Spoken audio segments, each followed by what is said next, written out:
if we're talking about fun movies, we're going to talk about a really fun movie right now. We're talking about The Shadow Strays, which is only Midnight Madness movie I have ever done. But first of all, I skipped a lot of Midnight Madness movies, which I don't regret because I'm somebody, I need to function on sleep. And if I did The Substance night one, ending at 3 a.m., I would have been exhausted. I wouldn't have had any good takes about any movie I watch after that. So I don't regret it. But the last night I did do The Shadow Strays, which I had not huge expectations of. The director, Timo Tjahjanto, I probably butchered the name. I haven't seen a lot of his stuff besides like his VHS work. So, and that's not even really his own movie, but I've heard The Night Comes for Us is an awesome time. I just haven't seen it yet. There's a lot of like action horror people who really swear by this guy. And I, like you, haven't seen a lot of his work.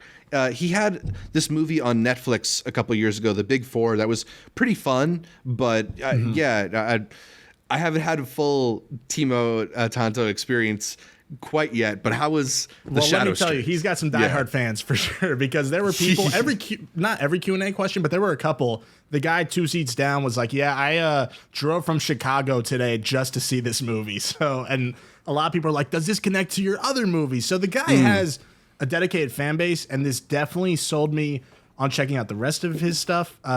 If you are a fan of The Raid or John Wick type of action, this is the bloodiest version of that. And I would argue the action is probably better than a lot of those movies. Like, I think I didn't know what to expect, but it opens with maybe my favorite action sequence of the decade. And then every action sequence after that gets better. This is usually not my kind of movie. I appreciate a good action movie, but they're not usually the ones that make my top 10 of the year list, just because it's not my personal favorite. But this is a hard movie to not have a fun time with. I am kind of pissed it's going on Netflix because the audience was going wild for this. It teases something at the end that I am so down for Shadow Strays too. It's worth the price of admission just for the action scenes. The lore is very basic. Operatives doing assassin type shit. They try and tie in a bit of a more emotional story, which works out okay. But I think I prefer John Wick in terms of like the lore and the character and that kind of stuff. But in terms of pure action, I really think this gives it a run for its money. I had an absolute great time with it. And I think everyone else that's seen it, if you're into this kind of movie, this is making your top 10 of the year for sure. It might not be there for me by the end of the year, but I just had such a fun time with it. It's 2.5 hours. It was 11:30 at night on my last night, and I wasn't pissed sitting there. I had a great time.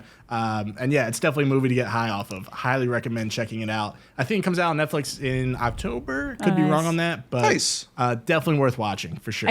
I kind of wish I had gone, but when we stood up after leaving the taco place, like my legs felt weird, and I was like, I got to go to sleep. You're out, yeah. Because I was even going to go just for like 30 minutes just to get the vibe, and I was like, no, I'm going home. This is not good.